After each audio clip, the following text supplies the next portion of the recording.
welcome back. Hope you're doing well today. Continuing on with songwriting lessons and kind of breaking down my songs to kind of give you an idea how to write songs, okay? I've done, I think, 4 already. This is the 5th one. If I posted them in order, I'm not sure. This one's going to be called Turn to Dust. A very simple song, one progression. And I know a lot of people are like, oh, one progression is pretty boring. You can't write a song that way. There are a lot of songs that are just one progression all the way through. A lot of pop music, hip-hop, is just one progression. It never changes, okay? So it's not wrong to write a one progression song. I've got some songs that have 4 different progressions. I've got some that have 2 or 3, that's common. And I've got quite a few that have 1. And the reason being I have quite a few that have 1 progression is when you're a solo person, you don't have a full band. I have a looper pedal, a looper progression, and I'll write a song that way. And sometimes I kind of like how that feels all the way through. I might change the dynamics from verse to chorus. Drum beats could change, how I play the chords. That all affects it. Like Eagle Eye Cherry, Save Tonight. Perfect example, one progression, never changes. And that's a...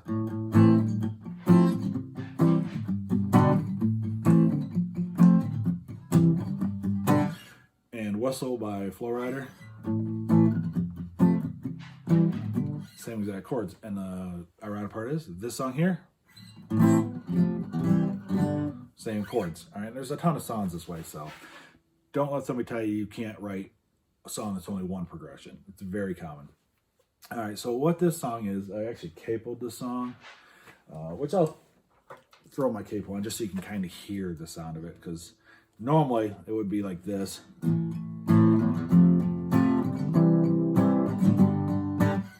Which is nice, key of A minor, or C major, relative.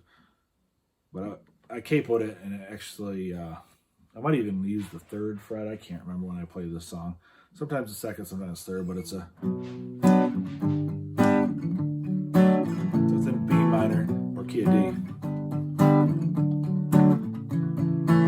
So it's an A minor, F, C, G, and it just rotates. And what it does to differentiate between the verse and the chorus, at the end of the 4 measures, it does it 4 times, that progression, that G.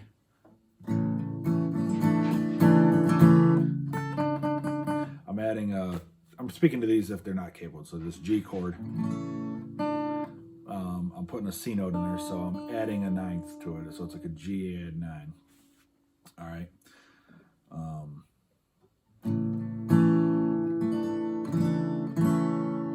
So how it goes is,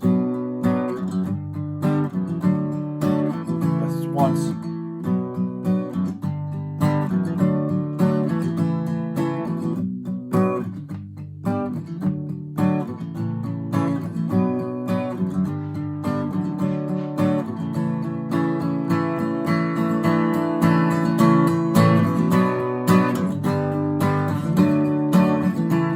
So the verses are kind of subdued, a little palm muted, quiet, and then it just holds out that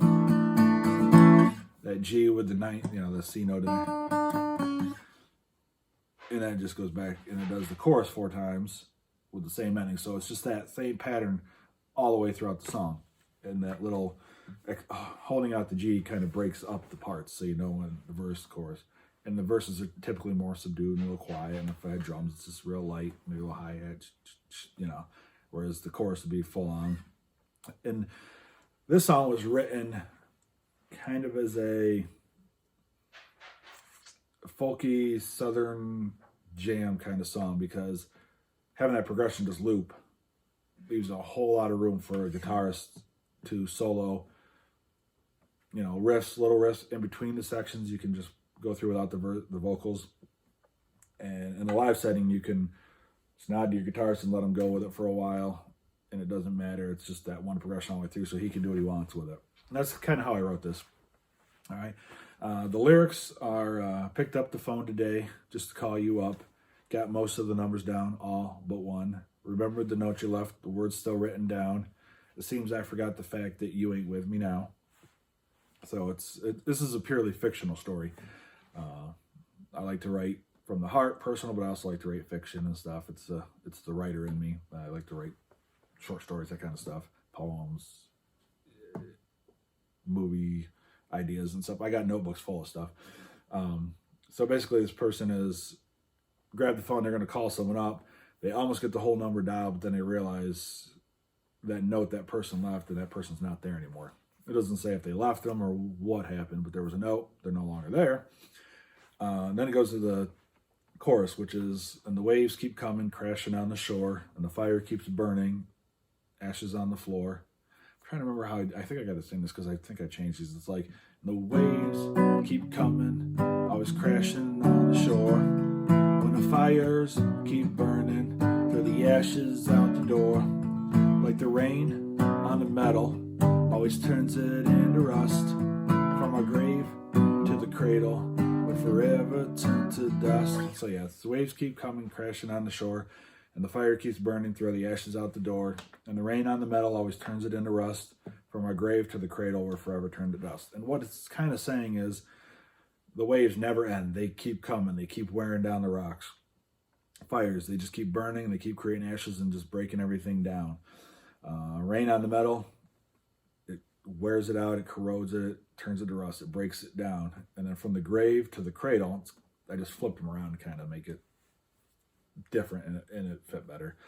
We're forever turned to dust. We're always, perpetually, as humans, we're always going to die. Nobody lives forever. Okay?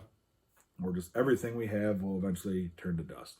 It's a little deep, like this guitar, me, everything I own. Someday we'll all be turned to dust. Nothing lasts forever. That's kind of the point of it. It's called the name of it's Turn to Dust.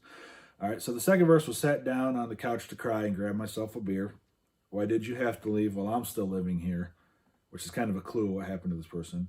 Most folks have up and left this godforsaken town. Maybe you're better off when you're 6 feet in the ground. So that really opens up the note the person left is most likely a suicide note. I guess it says there, why did you have to leave while I'm still living here? And then, like I said, maybe you're better off when you're 6 feet in the ground. So it's giving you more clues of what happened to this person he's thinking of. All right, and then the chorus comes back in again, and it kind of summarizes that nothing lasts forever. Then the next verse is, walk to the edge of town to shout your name. Ain't got no answers yet, it's always the same. Echoes of the lonely ones singing in the night. Let go of the only one, you're giving up the fight. It's kind of like he's out there shouting out this person's name. He never gets an answers back. All he gets is the echo loneliness of those still longing to be with those people. And then let go of the only one when you're giving up the fight. It's vague, and I left it vague. Is it he's letting go, finally accepting it? Is he letting go and giving up the fight himself, and he's checking out and moving on to the other side? I left it vague. And then the chorus comes back in to reconfirm again for the third time that nothing lasts forever. Everything wears down. Everybody dies, and we're all turned to dust. And that was the point of the song. And then it just goes on and on and on, and it's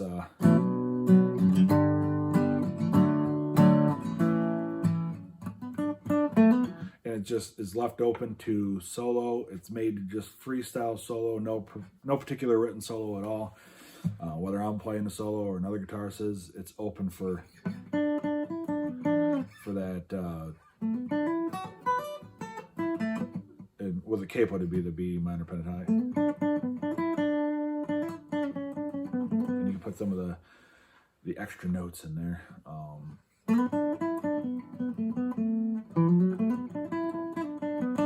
So, like I said, there's no written solo. So yeah, it's okay to write a one chord progression song.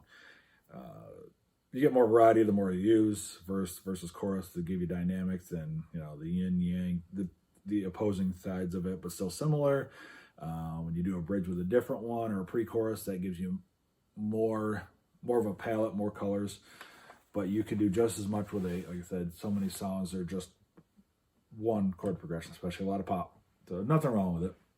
All right, and that's Turn to Dust. And like I said, hopefully it gives you some ideas for what you're writing. Okay, so and then I'm going to do just a video on how to write a song not based on these, and that one might come out first, so you may already see it, but it just depends on how these get posted. But all right, so thanks for watching. I'll see you next time.